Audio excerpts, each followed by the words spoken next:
بسم اللہ الرحمن الرحیم۔ ہماری بات چل رہی تھی کہ رسول اسلام کی بعثت علم و ہدایت کے ساتھ ایک بارش کے مانند ہے کہ جو الگ الگ جگہ پر جب جاتی ہے تو اس کے کس طرح کے اثرات مرتب ہوتے ہیں۔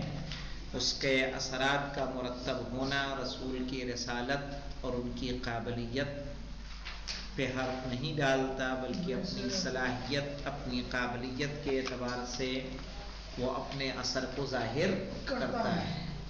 وہی زمین کا خطہ ہے جو پانی کو سوکھ لیتا ہے، وہی زمین ہے کہ جہاں پانی سوکھتا نہیں دوسروں کے کام آتا ہے، وہی زمین کا خطہ ہے کہ جہاں گھاس و پھوس و کھیت لہلہاتے ہیں۔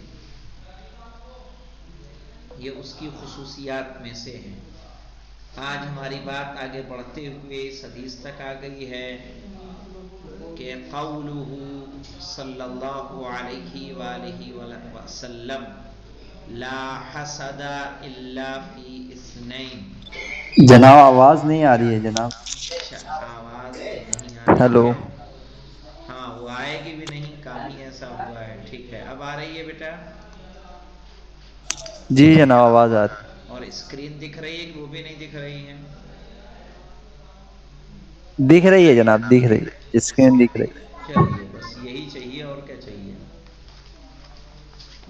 کہہ رہے ہیں لا حسد، یہاں ہے ہم لوگ تھوڑا انڈر لائن کر دیتے ہیں تاکہ اگر آپ کو ڈھونڈنا نہ پڑے۔ یہ دیکھیے کہاں سے بیٹا؟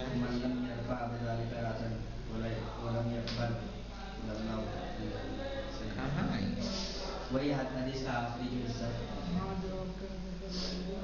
ہاں ولم يقبل هدى الله الذي ارسلت به۔ کہہ رہے ہیں ان میں سے کچھ افراد ایسے ہوتے ہیں کہ جو ہدایت کو قبول نہیں کرتے، اس ہدایت کو جس کے ساتھ میں مبعوث ہوا۔ ٹھیک ہے، کہہ رہے ہیں وقولہ صلی اللہ علیہ وآلہ وسلم، رہ نہیں گیا تھا، ہو گیا تھا یہ بھی کرنا۔ نہیں آپ نے بتایا تھا کہ آخر اچھا کہہ رہے ہیں وقولہ صلی اللہ، نہیں تو اس میں کچھ ایسا خاص نہیں ہے۔ قولہ صلی اللہ علیہ وآلہ وسلم لا حسد الا فی اثنین۔ ٹھیک ہے، آئیں گے۔ لا حسد، حسد نہیں ہے، الا فی اثنین، سوائے دو چیزوں کے، یعنی دو چیزوں میں حسد کرنا چاہیے، لیکن یہ حسد نہیں ہے۔ حسد اس کو کہتے ہیں، دو چیزیں ہوتی ہیں، ایک وہ حسد ہوتا ہے کہ زوال نعمت کا طلب کرنا، اور ایک حسد وہ ہوتا ہے کہ اس نعمت کا خود بھی حاصل کرنا، اور اسے غبطہ کہا جاتا ہے۔ ٹھیک ہے، ہوتا کیا ہے، انسان کی نیت دو طرح کی ہوتی ہے۔ ایک ہے کہ کوئی انسان پڑھ رہا ہے، یہ کیوں پڑھ رہا ہے؟ اگر پڑھے گا تو ہم سے آگے چلا جائے گا۔ آپ جائیے، جا کے بیٹھ کے اس کے پاس کیا کریے، باتیں کرنے لگے، اس کو بہکا دیجیے۔ ایسا طالب علم ہمارے یہاں تھا جو اپنا تو یاد کر لیتا تھا، یاد کرنے کے بعد جب بھی یاد کرتا ہو صبح میں رات میں، اور بعد میں جو ہے بات جا کے سب کو باتوں میں لگا لیتا تھا، پورا مطالعہ خراب، یا ویسے ٹائم خراب کیا۔ وہ یہ سمجھتے نہیں تھے جو کہ ہم ان سب چالوں کو اچھے سے جانتے ہیں۔ بات الگ ہے کہ ہر چیز بولی نہیں جاتی، ہر چیز کہی نہیں جاتی، لیکن انسان کی کمی کہاں واقع ہو رہی سمجھ میں آتا ہے۔ تو ایک یہ ہے کہ ایک آپ اپنا تو علم حاصل کر رہے ہیں اور یہ چاہ رہے ہیں کہ دوسرا علم حاصل نہ کرنے پائے۔ آپ اچھے مدرسے میں جائیں، آپ یہ چاہیں کہ دوسرا یہاں نہ آئے، کیونکہ وہ آیا تو وہ بھی کیا ہو جائے گا، ہمارے برابر ہو جائے گا۔ بہت سے لوگ چاہتے ہیں، یہ انڈین کا مزاج ہے، انڈین کا یہی مزاج ہے، خصوصاً یوپی والوں کا، کہ آپ اگر افریقہ پہنچ گئے آپ نہیں چاہیں گے کہ آپ کے محلے کا، آپ کے گاؤں کا کوئی وہاں پہنچ جائے، کہیں ایسا نہ ہو کہ ہمارے رازوں سے واقف ہو جائے۔ وہ دوسرے کی ہیلپ کرے گا، اپنے والے کی ہیلپ جلدی نہیں کرے گا۔ عام سب نہیں اس طرح کے، لیکن عام فکر جو ہے وہ اس طرح کی ہوتی ہے۔ یہ کیا ہے؟ یہ لوگ تو اپنے آپ میں بہت ہیلپ کرتے ہیں، یہ ایسا ہے نہ یہاں بھی ہے، ایسا نہیں ہے، لیکن ہاں ہم سے بہتر ہے، ہم سے بہتر ہے کہ ایک دوسرے کی ہیلپ کرنا، مدد کرنا اور اس کو آگے بڑھانا، اور اسی طرح سے کوئی بستی کوئی جگہ آگے بڑھتی ہے۔ کیا کر رہے بیٹا؟ رکھو اس کو۔ تو کہہ رہے ہیں لا غبطۃ الا فی اثنین، آپ غبطہ کریں لیکن کس میں؟ سوائے یہ کہ دو چیزوں میں۔ کیا کیا ہے؟ رجل عطاہ اللہ مالا، کہ ایک ایسا انسان کہ جس کو اللہ نے کیا دیا ہو؟ مال دیا ہو، فسلطہ علی ہلکتہ فی الحق، اور مال دے کے اللہ نے اس کو مسلط کر دیا ہو حق کی راہ میں خرچ کرنے پر۔ وَرَجُلٌ أَطَاهُ اللَّهُ الْحِكْمَةَ، اور ایک وہ انسان کہ جس کو اللہ نے علم دیا ہو، فَهُوَ يَقْضِي بِهَا وَيُعَلِّمُهَا، تو وہ اس علم کے ذریعے زندگی گزارتا ہے، تمام امور کو انجام دیتا ہے اور اسے تعلیم دیتا ہے۔ تو ان دو معاملوں میں غبطہ کرنا چاہیے، ان دو معاملوں میں حسد کرنا چاہیے۔ ایک ایسے انسان سے کہ جس کو اللہ نے دولت دی اور دولت دے کے اس کو راہ حق میں خرچ کرنے کی توفیق بھی عطا کی، اور ایک وہ انسان کہ جس نے علم کو حاصل کیا، حکمت کہا گیا ہے، ہم پہلے پڑھ چکے ہیں کہ حکمت سے مراد علم ہے، ان کا مرجع کیا ہے؟ علم۔ کہا علم دیا، اور علم دے بہت سے لوگ ہوتے ہیں، آپ نے دیکھا ہوگا، محسوس کیا ہوگا، کوئی چیز بات جان جاتے ہیں تو جلدی کسی کو بتاتے نہیں ہیں، چونکہ اس کے بارے میں بھی احادیث آپ کے سامنے آئیں گی کہ اس کے لیے خداوند عالم نے کیا فرمایا ہے۔ جو آپ نے سیکھا اسے دوسروں تک سکھائیں، جو آپ نے سیکھا اس کو دوسرے کو سکھائیں، تاکہ وہ علم اسی طرح سے پھیلتا رہے۔ زکوٰۃ العلم نشرھا، علم کی زکوٰۃ کیا ہے؟ اس کا نشر کرنا ہے۔ ایسا نہیں ہے کہ آپ اس کو جمع کر لیں، آپ ہارڈ ڈسک نہیں ہے نا بیٹا، آپ کیا ایک عالم دین ہے، جو لے رہے ہیں وہ دوسروں تک پہنچائیں گے تو علم کی روشنی کیا ہوگی؟ بڑھتی ہے، گھٹتی نہیں ہے، علم مضبوط ہوتا ہے۔ آ رہی آ گیا، حدیثیں آئیں گی، کیا ہونا ہے اس کے ساتھ۔ کہہ رہے ہیں قولہ صلی اللہ علیہ وآلہ وسلم لا حسد یعنی لا غبطۃ الا فی اثنین، حسد نہ کیجئے، غبطہ نہ کیجئے سوائے دو چیزوں کے۔ کیسے انسان سے کہ جس کو اللہ نے مال دیا ہے اور اس کو مسلط کر دیا ہے حق کی راہ میں خرچ کرنے پہ، ہلاک کرنا یعنی خرچ کرنا، مال کا خرچ کرنا، اور ایک ایسا انسان کہ جس کو اللہ نے علم دیا ہے اور وہ علم کے ساتھ زندگی کو گزارتا ہے اور اسے تعلیم دیتا ہے، بہت بڑی بات ہے۔ وقولہ صلی اللہ علیہ وآلہ وسلم من دعا الی ھدی کان لہ من الاجر مثل اجور من تبعہ، کہہ رہے ہیں اگر کوئی انسان کسی کو ہدایت کی طرف دعوت دے تو اس کا ایسا ہی اجر ہے جیسا اس کی پیروی کرنے والوں کو اجر ملتا ہے، یعنی جو لوگ حق پر عمل پیرا ہو رہے ہیں جو اجر ان کو دیا جائے گا وہی اجر اس حق کی طرف دعوت دینے والے کو بھی عطا ہوگا۔ واضح؟ کہہ رہے ہیں من دعا الی ھدی، جو کوئی دعوت دے ہدایت کی طرف، کان لہ من الاجر مثل اجور، تو اس کے لیے ایسا اجر ہے ان لوگوں جیسا اجر من تبعہو، جنہوں نے اس کی کیا کی؟ اتباع کی، اس حق کی پیروی کی۔ اتنا آسان کچھ ہو سکتا ہے؟ ایک ہے کہ آپ خود روزہ رکھنا، یعنی خود تو رکھنا ہی رکھنا ہے ایسا نہیں کہ خالی آپ جو کیا کریں دوسروں کو ہدایت کی دعوت دے کے خود، ہاں چونکہ تبلیغ کی مبلغ ایک اپنے پاس سبجیکٹ ہے، انشاءاللہ آپ لوگوں کو پڑھائیں گے ہم اسلوب تبلیغ، ٹھیک ہے؟ تبلیغ کے طریقے کیا ہیں؟ ان تبلیغ کے طریقوں میں سے یہ ہے، شرائط مبلغ میں سے ہے کہ اچھا اخلاق والا ہو، ٹھیک ہے؟ اگر بد اخلاق رہیں گے تو آپ کے پاس کوئی آئے گا؟ صحیح، ایسا ہی آپ کو برا بھلا کہے گا، آپ سے نفرت کرے گا تو آپ کے قریب نہیں آئے گا۔ ایک تو اچھا اخلاق والا ہو، اور دوسری بات یہ ہے کہ خود بھی عامل ہو، عالم با عمل ہو، تبھی اس کا ایک اثر مرتب ہوگا، ورنہ اس تبلیغ کا کوئی اثر نہیں ہے، ٹھیک ہے؟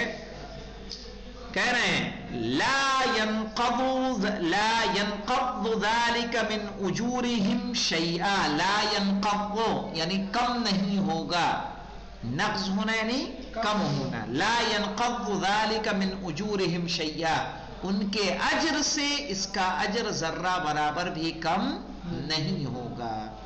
ومن دعا الى ضلالۃ، اللہ اکبر، من دعا الى ضلالۃ، اگر کوئی کسی کو گمراہی کی طرف لے جائے، کان علیہ من الاسم من اثام من تبعہ، من مثل آثام من تبعہ، آثام، ٹھیک ہے؟ تو کہا کہ اگر کوئی کسی کو گمراہی کی طرف دعوت دے رہا ہے تو اس کا اسی طرح کا گناہ ہے، اس کے مثل گناہ ہے کہ جو انہوں نے اس پر اتباع کی۔ اسی لیے بیٹا کبھی کسی کو گناہ کی دعوت مت دینا۔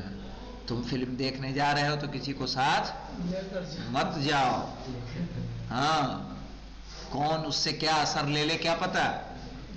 آپ کوئی گناہ کر رہے ہیں تو اس میں کسی کو شریک نہ کریں، ایک تو وہ گواہ بھی ہوگا، آپ سے کوئی غلطی ہوئی ہے تو اسے کسی سے بیان نہ کریں، چونکہ کیا کیا آپ نے، ایک انسان کو اور گواہ بنا دیا۔ تو کبھی کسی گمراہی کی طرف نہ لے جائیں۔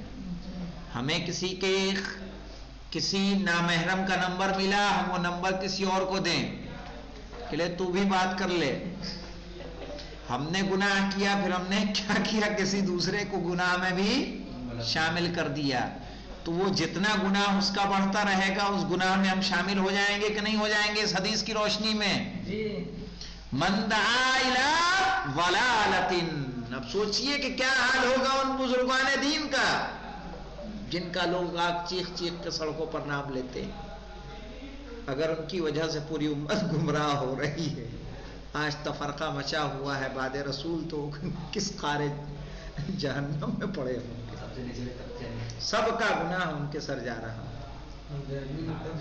یا ان لوگوں کو، وہ لوگ جنہوں نے غلط حدیثیں گڑھی ہیں، غلط حدیثیں کہ جس کی بنیاد پہ آج تفرقہ ہو رہا ہے، اس کی بنیاد پر جو آج گمراہیوں میں پڑے ہوئے ہیں، جس کی وجہ سے آج داعشی اور طالبان جیسے لوگ سامنے آ رہے ہیں، تو ظاہر ہے تو جن لوگوں کی وجہ سے یہ بنے ہیں، جن لوگوں کی وجہ سے ایسی فکر ہمارے سامنے آئی ہے، ان کا گناہ ان کے سر ہوگا یا نہیں ہوگا؟ اسی لیے کہا جاتا ہے ممبر کی ذمہ داری بہت بڑی ہے، آپ کے بیان سے کس نے کیا اثر لے لیا کیا پتا؟ آپ کو پتا ہے؟ کچھ نہیں پتا، کون کیا سوچ لے، کون کیا اثر مرتب کر لے، کون کیا نتیجہ اخذ کر لے، نہیں جانتے۔ ایسے میں آپ کی ایک غلط بیانی، ایک غیر ذمہ دارانہ گفتگو، صحیح ہے، ممکن ہے کہ نسلوں کو برباد کر دے۔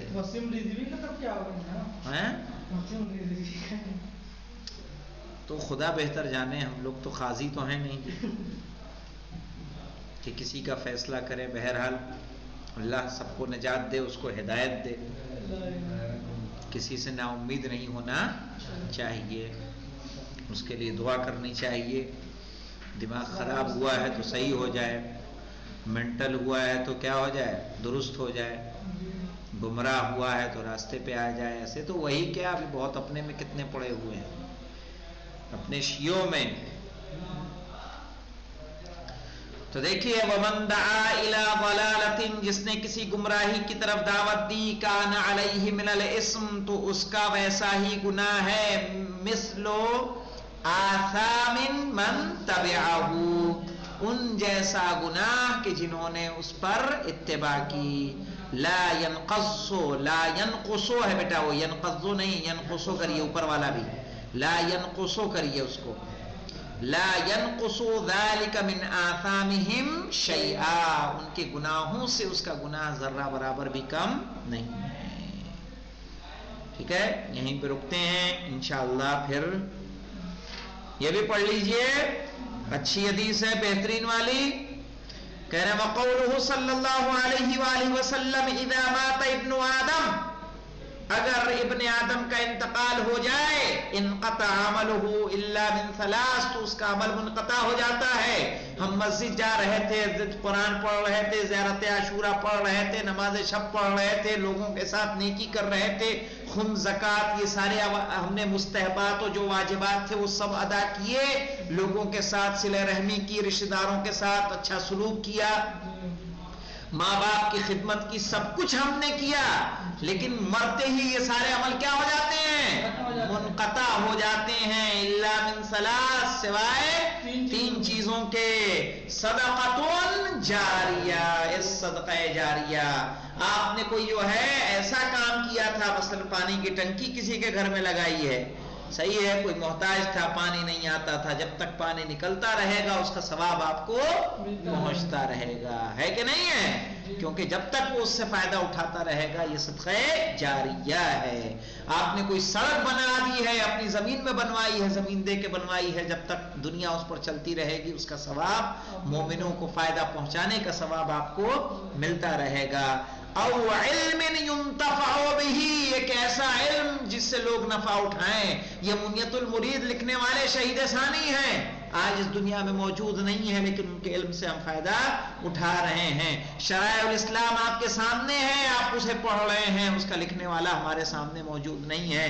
آپ خلاصۃ المنطق، منطق مظفر پڑھ رہے ہیں، نہ شیخ محمد رضا مظفر ہمارے سامنے ہیں، نہ شیخ ہادی فضلی صاحب ہیں، لیکن ان کے علم سے فائدہ اٹھایا جا رہا ہے. تو ظاہر ہے جب تک اٹھایا جاتا رہے گا تب تک ان کو فائدہ ملتا رہے گا. ذیشان جوادی صاحب نہیں ہیں، نجم القراروی صاحب نہیں ہیں، فرمان علی صاحب نہیں ہے، مقبول احمد صاحب نہیں ہے، لیکن ان کے علم سے کیا ہو رہا ہے، فائدہ اٹھایا جا رہا ہے. جس نے وظائف الابرار لکھی، جس نے تحفۃ العوام لکھی، قوم اس سے فائدہ اٹھا رہی ہے کہ نہیں اٹھا رہی ہے. مفاتیح الجنان ہے، شیخ عباس قمی اس دنیا میں نہیں ہے، لیکن ان کے علم کا فائدہ پہنچ رہا ہے. تو جب تک کا ایک ایسا علم جس سے لوگوں کو فائدہ پہنچتا رہے. او ولد صالح يدعو له، یا کوئی ایک ایسا نیک بیٹا ہو چھوڑ کے جائے جو اس کے لیے دعا کرتا رہے، تو اس کا بھی اس کو فائدہ پہنچے گا. تو یہ تین چیزیں ہیں. تو اس لیے بیٹے کی گارنٹی ہے جی کہ وہ یاد رکھے گا. ہو سکتا ہے شادی بعد وہ اپنی بیوی بچوں میں اتنا مصروف ہو جائے کہ باپ ماں کو بھول جائے اور یاد بھی نہ رکھے، لیکن ایسا نہیں ہے کہ انسان پھر جو ہے بچے سے نا امید ہو جائے، وہ بھی غلط ہے. تو ایسے میں کیا کرنا چاہیے کہ کم سے کم کوئی ایسا کام علم حاصل کر لے، ایک ایسا علم، کوئی ایسا کارنامہ کرے کہ جو کارنامہ لوگوں کے کام آ سکے. ٹھیک ہے، لوگوں کی خدمت ہو سکے. الحمدللہ رب العالمین. روپیہ پیسہ تو ہے نہیں کہ کوئی ایسا صدقہ دے دیں گے کہ جو جاری ہو ساری رہے، چونکہ 5 روپے صدقہ نکالے وہی